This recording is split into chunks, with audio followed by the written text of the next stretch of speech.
Today, Challenges and Icons comes to you from Boston, where I am talking to TJ Parker, who's the CEO and co-founder of PillPack. Launched in 2014, PillPack is the first pharmacy designed to help people take the right medication at the right time, by simplifying medication management and by delivering a better, simpler experience through convenient packaging, modern technology, and personalized service. TJ, a second-generation pharmacist, met business partner Elliot Cohen through MIT's Hacking Medicine. They wanted to redesign the traditional pharmacy experience and prove that managing meds could actually be simple. As finalists of the Techstars Accelerator program in Boston, TJ and Elliot have raised $13 million to date from investors, and PillPack is now available in 47 states in America. Well, TJ claims to be a designer at heart, a pharmacist by training, and a vocal advocate for making things that don't suck. He has been listed as one of Forbes 30 Under 30, and PillPack has already been nominated for several high-profile design awards. Welcome, TJ, to Challenges and Icons. Thank you. Okay. So, TJ, it seems like from the very beginning, PillPack was onto something big. Can you just tell us a little bit about the journey? Where did the moment of inspiration come from for the idea behind PillPack? Sure. So, as you mentioned earlier, I'm a pharmacist, but I'd grown up in a family that owned your sort of traditional mom and pop pharmacy on the street corner. And so as a 16, 17-year-old kid, I was both working behind the counter in the pharmacy as well as out delivering medications to people in their homes. And in that process, everyone had this sort of cornucopia of pill bottles on their kitchen counter and this Excel spreadsheet that they'd crossed out and highlighted with all their medications on it. There was one lady that would actually color each one of her pill caps for a different time of the day so she could figure out when to take each one. And I had to imagine there was a better way to do that, right? Everything from going to the pharmacy to arranging the meds to figuring out how they work and communicating with your pharmacist. And so during pharmacy school, got separately interested in design specifically. So I was taking classes at MassArt, learning as much as I could about design, and then started getting involved over at MIT with the entrepreneurship things that were happening over there. So I helped run the 100K at MIT, which was their business plan competition at the time. And through that, met Elliot Cohen, who would go on to become my co-founder. And we'd started this thing called Hacking Medicine, where we had weekend hackathons for healthcare ideas.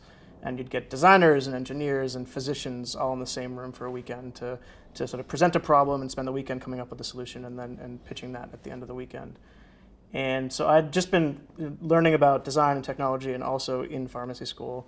And throughout that entire time, my dad started a new pharmacy in 2004 that was pre-sorting and packaging meds, but for assisted living facilities and nursing homes in New Hampshire.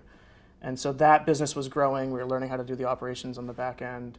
And after I graduated school in 2012, it became very apparent that there was an opportunity to take what we had learned there, combine that with everything I learned about design and starting a company and raising money, and turned that into PillPack. And so we knew that people loved the product. We had done a very sort of lightweight version of it at my dad's pharmacy, and we wanted to make that sort of reimagine the end-to-end experience for consumers as opposed to people that lived in facilities. And that we ended up pitching it at one of these Hacking Medicine events at MGH, and this was the fall of 2012. And from there, it sort of just immediately started to get legs and traction. We pitched it in the fall of 2012. We did Techstars 3 months later. I quit my job then, and that was only 2.5 years ago. So it's been a whirlwind couple of years. Yeah, so it's very much a rolling journey. Yep. And the inspiration came out of your life experiences as much as anything else, and so now PillPack's been out there for a year and a half, something like that. Yeah, been in market for about a year and a half, okay. A little over a year. Yeah. And phenomenal success so far, really high profile. Has there been any obstacles along the way that presented you with challenges you weren't expecting, or that have kind of been a challenge to the way you want to build the business? Yes, I think for us, there's obviously a lot of work from when you had the initial idea to being able to deliver a product to folks in their homes, right? And so, it took us a year just to build out the distribution and get licensed. So you have to get licensed in each and every state individually to ship there. And so, by the time February of 2014 rolled around, which is a year in, we were able to ship all across the country. We launched in 32 states at that point.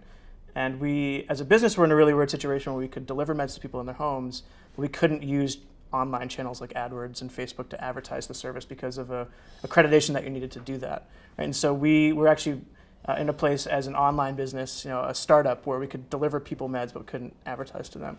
And so for us, we did a lot of PR and other things to help build the brand recognition and get the word out that we existed. But then by the time we got that accreditation and turned the marketing channels on, it was really just a game changer for the business. So I would say, that wasn't for the business was an interesting place to be, but we've gotten through that and we're now growing super quickly and people love the service and we're all over the country. So we've learned a lot in the process, I think. From the tools that we've built and the things that we've done have evolved a lot since we first launched, and the way that we think about product development and everything else has evolved as well. So I suspect the rapid growth that we've seen in the first year and a half is going to continue, and you're probably the challenges you're going to face in the near future about scaling the business, I would imagine. Yep. How do you see that going forward, the idea of scale and the challenges that presents? Yeah, I think when we first launched, we were obviously a very small company with the intention of taking what is currently a really arduous and complicated experience and making that really, really simple. And a lot of that is building a team around that idea that is the philosophy and the service that we are trying to deliver. But as you scale, a lot of it that becomes then process and tools that you build, so that as you scale and add more people, it's very clear why we do what we do and why this is why we're trying to solve this problem. And so a lot of it is being very thoughtful about building really high quality tools for our pharmacists and the folks that are interacting with our customers every day. I think it's not that pharmacists in your traditional pharmacy down the street corner aren't trying to do a great job and aren't trying to help, but they really are not equipped with appropriate tools to be able to sort of help you manage your meds, right? You think about something that seems as simple as making sure you don't run out of refills, right? The only process that's in place in a traditional pharmacy is 2 autofaxes, and then if you don't happen to hear from the doctor, it falls off the face of the earth. As the customer, you walk into the pharmacy to pick up the med, and it just happens to have run out of refills, and you have to come back in 2 days to pick it up. And all of these things are the types of experiences that end up creating a really, really bad end-to-end customer experience. And so we built, a discrete tool that is very much feels like a consumer-grade tool, but just for chasing refills for our customers. And when we first started the business, that was a pharmacist and a tech on the phone, on fax machines, doing it manually. And as we've scaled, we have to then productize those things and build tools around them so that we can offer that level of service, but at scale. And I really think what's been missing in pharmacy is that no one is really coordinating this for the customer. It's really just a very transactional business. You get a prescription, you fill the prescription, they leave, but you don't have any context of whether it's a dose change or a new med, or whether they even should be taking that med with this other med. And we feel like the future of pharmacy is being the coordination for the customer, so they don't have to deal with that. They don't have to be sort of trying to figure these things out themselves. And you can't do that at scale without building really, really great internal tools for your people. And that's what we've been focused on for, both the last 6 months and for probably a very long time. Great. Now, essentially, what you've been talking about so far is simplification. Yep. You've simplified something incredibly, potentially complex. If you're taking multiple medicines a day, I think 10% of the American population takes over 5 different types of medicines a day. Yep. And so the potential for confusion and the stress of sort of getting close to running out of supplies and reordering, the things that you've been talking about, you've simplified that whole process, and you've used design throughout the whole business system, the tools that you're using, and the consumer experience ultimately is very simple. If you receive a PillPack, you now know that you have a daily medicine in here, and the time is on here, and your medicines have all been sorted for you, and it is all done so that the peace of mind is there in the actual consumer, the end user, who is taking care of themselves. So you've thought the whole thing through from a design point of view. So clearly, when you're thinking about design, your definition of design is much bigger than maybe somebody else's. So design is incredibly important to you. Looking at the way that you view design, you clearly see it's important. How do you see that going forward? What other innovations might we see coming from PillPack that could be the part of the designed experience? Sure. So we think, to your point, we think about design in a much broader way than just the aesthetics of the way something looks, right? It's really about each touch point that you have with your customer and how thoughtful you are about how that feels to be that customer. And so we've worked very, very hard to make things like switching to PillPack and the onboarding experience really, really simple. And obviously the PillPack speaks for itself. It does just show up every 2 weeks. But even something that seemed as simple as every 2 weeks was really thoughtful. You know, most prescriptions are filled in 30-day increments, and as a human, you don't think about the world in 30-day increments. So this month it's Friday, next month it's Tuesday, the following month it's Thursday, and so each one of those individual things that we've done, we tried to think about it in the lens of the customer as opposed to what the health system might do today or pharmacies might do today. Going forward, we're trying to keep adding value in that process of managing meds, and so. Today, you get the PillPack, it shows up automatically. We manage your refills for you, so you don't have to worry about that. But going forward, we're thinking about things like medication reminders. Right? I think there are existing tools on the market that are very, just alarm-based medication reminders. And we have spent the last, 6 to 9 months rethinking what a reminder should be, how it should fit in your life more normally than just being an alarm. And so we are launching a med reminder app that for our customers feeds in the exact times of day that you take your meds, what meds you take. It's one of the pieces of data that we are one of the only pharmacies to have because we have to package the meds, right? And then setting triggers based on not just the time of day, but what might be happening in the rest of your life. So using the sensors on your phone, be more intelligent about that. So set an alarm, remind me to take my meds when I'm leaving the house, or remind me to grab my meds when I'm leaving the house. Or when I get to work in the morning, remind me to take my meds. And so we are trying to be much more intelligent about how we fit into your life and not make you fit into the life of the reminder app that you happen to download. And I think for us, it's really about learning from our customers and learning about the needs that they have. And this was one of the things that we felt like we could really do a better job of. And that tool will not just be for our customers. So it's for anyone that takes medications, they can utilize that tool. So we're really excited about that. So the app is coming out very shortly. Yep. It's a designed experience to simplify and to make it personal to the individual. So in a way, you're kind of shaking things up in the pharma landscape. And when you were building PillPack, were you thinking about that, the redefinition of the pharma landscape? Is that something that you feel as a mission that you would like to see happen from the small beginnings that you've started? Yeah, I think we think that. The vast majority of health experiences are not well designed, of course. I think they're frustrating, they're complicated, and they were designed to meet the needs of typically entities other than the customer or the patient that is receiving care. And our ambition is to make not just pharmacy better, but healthcare at large better. And I think we would be remiss if that was only just PillPack, if we didn't have an impact on the rest of the industry. And folks hopefully will follow us and think about the things that we're doing and maybe implement the same things. I think healthcare needs folks that are showing them what the experience looks like in other industries. I think we lag behind 10 or 15 years, and I think we have an opportunity to show that you can fit in within the existing system but actually create a great customer experience and think about what a great sort of holistic design experience looks like. And so it's absolutely our goal to shake up not just pharmacy but healthcare and make it less of an obnoxious sort of experience. Well, you're clearly tuning into the ability for personalization through online subscription. The model is now proving itself to be very effective in other areas of industries, fashion, food, and so on. And we see you benefiting from those kind of channels. We're now seeing potentially the app affecting people's lifestyles. May we see you somewhere else, appearing in the high street? Maybe, I don't know. Is that the kind of thing that we could imagine in the future? Yeah, I think we always think about how we can build great experiences, and some of those are digital, as you mentioned. Some of them are now physical in packet form. But I think, what does a retail experience look like as a PillPack customer? And we think about those things a lot. So I think we think there's an opportunity there to do that version of pharmacy better as well, and those things will hopefully be, you'll see them at some point in the future. And ultimately, I imagine this is all about driving personal engagement. Yep. And creating a holistic lifestyle that is all being considered from the business model to the consumer perspective for their individual benefit at the end of the day. I think one of our high-level goals as a brand and as a business is that today the action of taking medications is very shunned. It's something people are embarrassed about. They've hide their pill bottles in their purse, and they don't, they're embarrassed about this pill box that they have to put in their suitcase when they travel. Yet they're proud of going to Whole Foods, they're proud of going to the gym, they're proud of exercising, other things in their life that keep them healthy. And we think if you make this experience simple and delightful, it might be something that people actually are proud of because they are keeping themselves healthy. And as a business, we would love the ability to start to move that conversation away from something I'm embarrassed about to something I'm proud of. And I really think that we have an opportunity to do that.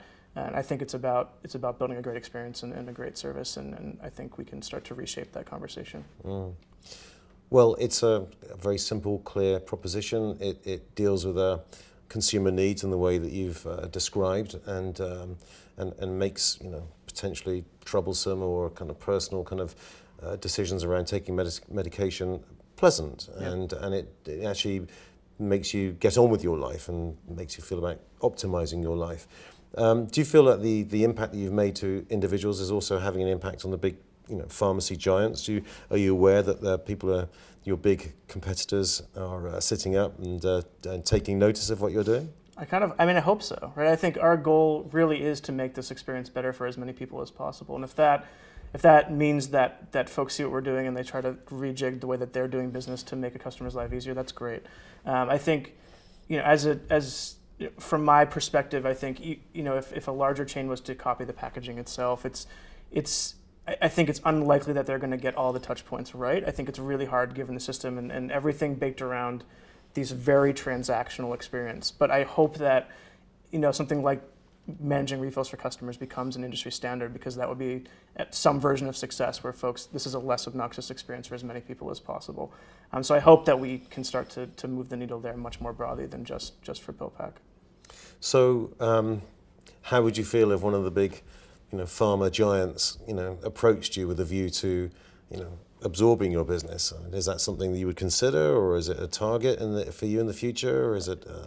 I think our goal is very much to build what we think is the best version of pharmacy, and to get that version of pharmacy into the hands of as many people as possible. And I think we have a real opportunity to build a really large business and a really sort of redefining business, not in just pharmacy, but in healthcare at large. Mm. And so it's not our intention to sort of get absorbed into a large pharmacy chain. It's really our intention to reshape the end-to-end customer experience in pharmacy. And I think it's very hard to do that without being an independent company that is all you're solely focused on. I think one of the reasons that something like PillPack, that seems as simple as it is, hasn't taken shape and hasn't actually made its way into the market is that there was no incentive within these large companies to change the way that they do business. It's a relatively stable profit-driven business, and to get absorbed in that business and then to be conflicted with other priorities would, I think, stunt our ability to keep building and making this experience better. Mm. I mean, ultimately, you are the challenger to those businesses, and you're right. They haven't had the incentives, or they haven't maybe looked at the shifts that are taking place in terms of people's lives and how we're living and the connected world that we're living. So I think you're in a very good position to keep that challenge going and to let the kind of the small ripples that you've kind of started to make spread out very quickly and continue to kind of make a lot of change, which is great. If you hadn't started PillPack, is there something that you would have done, do you think? I don't know. I always, I really love design, and I think when I say design, that sort of rethinking what an experience should look like. And I've also really come to love healthcare, and I think mostly because I think there's so many opportunities to provide better healthcare services. And so I think that the culmination of those two things is what I'm the most interested in. Mm. And so if it wasn't PillPack, maybe it's some other version of a service in healthcare that really is not servicing the customer well. I think there are other companies sort of with similar models, but in other facets of healthcare. But I think the intersection of those two things is both fascinating today, and I think will become even more and more interesting as more compelling sensors come down the line, and we can learn more about your health through technology. And the intersection of that with fashion, with healthcare, with healthcare design and fashion is a really interesting combination. And so it would be somewhere in that sphere. So all of the factors that led up to PillPack, we've kind of discussed earlier. But I wonder if you'd ever had any thoughts about what you would have done if you hadn't done PillPack. Yeah, it's a hard question for me to answer. I think I've always been fascinated by design, both the design of physical products as well as digital experiences and everything in between. And so I imagine that it's something in that vein, but I also have really come to both love healthcare and be very, very aware of all of the different facets of healthcare that are not great right now. And so I think the things I'm most interested in are really that intersection of those two things. And I think there are plenty of services in healthcare that could be done a lot better. And I also think with the advent of technology that is coming down the line, where we have much more sort of healthcare relevant sensors that we'll see in the next 3 to 5 years, things like real-time glucose and blood pressure. The intersection of that with great design, I think, is probably the most interesting thing happening in the next 3 to 5 years. And so it would be in some version of that, but it's hard for me to imagine a world that I'm not working on PillPack. It's been both the years I spent in pharmacy school to get here, as well as being a kid in the pharmacy. I really feel like that culminated with the experiences that I've had and the things that I care about. PillPack was really the perfect blend of all of those things. Yeah. And so this is probably the right place. But, well, it's clearly an extension of the lifestyle that you've had and your upbringing and relationship with your parents' profession. Yeah. And I'm interested in this last point that you're talking about, the intersection of technology, the individual, fashion as well, wearables. Yeah. You feel that that's very much part of this kind of the future for where things are going from a healthcare point of view. Yeah, I'd been very skeptical about wearables for a long time. I think just tracking solely activity is really it's not that interesting. There's not a lot that you can do with it from a true medical perspective. But when you do get real data around glucose levels and blood pressure and heart rate and those things, and you have the data around the medications that person is taking, how can you make that useful and compelling and actually close the feedback loop? Like, one of the complexities and one of the reasons people don't take medications like blood pressure medications is there's no immediate feedback loop. It takes months to see the impact of taking those medications every day. But can we use these sensors in intelligent ways to make that feedback loop a lot shorter? And I think we're almost there. I don't think we were there a couple of years ago, and we're not quite there yet. But I do think in a handful of years, when these devices are both desirable and have a lot of functionality that are and useful, I do think PillPack will be well poised to take advantage of that, and really excited to think about what those tools look like at some point in the future. But today, obviously, quite focused on this very sort of narrow version of making medication super easy to manage. Well, we keep coming back to this idea of the designed experience and the simplification and everything that it stands for. And I think you've done an incredible job of really getting behind this idea that great design should make people's lives better. And I think your intersection of brand, product, need, and the whole lifestyle around that is a terrific example of fulfilling that statement of design making people's lives better. So congratulations on everything done so far. We tend to get questions and followers very much from the startup community and entrepreneurs and designers who have got ideas to build businesses. If you were to give a bit of advice about starting up in a successful kind of way, is there a single piece of advice you might want to give would-be startup entrepreneur out there with an idea? Yeah, I think one of the pieces of advice that I heard a lot before I started the company but didn't actually fully believe or engage with is to actually just start working on it and share your idea. PillPack for me was in my head for 3 to 4 years before I ever verbalized it or pitched it at an event. And the second that we pitched PillPack at that Hacking Medicine event, it really took on its own form and became a real thing really quickly. And I think so often people are reticent to share ideas because they may be judged as stupid or they may not have legs. But I think the faster you're willing to share your ideas and actually to start thinking about what that business might look like, the more likely you will be to actually start a company and succeed. So I think it's super important to share your idea, and a lot can happen from that really small sort of initial step. I mean, I didn't think the day that I stood up in front of 50 clinicians at MGH and pitched PillPack, I did not think that in 2 years we would have 60 folks packing pills and shipping them all across the country. And what starts as a really small nugget can quickly sort of take shape and become a real thing and become a change people's lives and make an experience much easier. So a lot of it is about that first initial pitch. Well, for a year and a half of being in business, you've made an incredible impact on people's lives. Long may it continue, and been a very inspirational interview. So keep up the great work, and thank you very much for talking to us today. Thank you very much. Pleasure.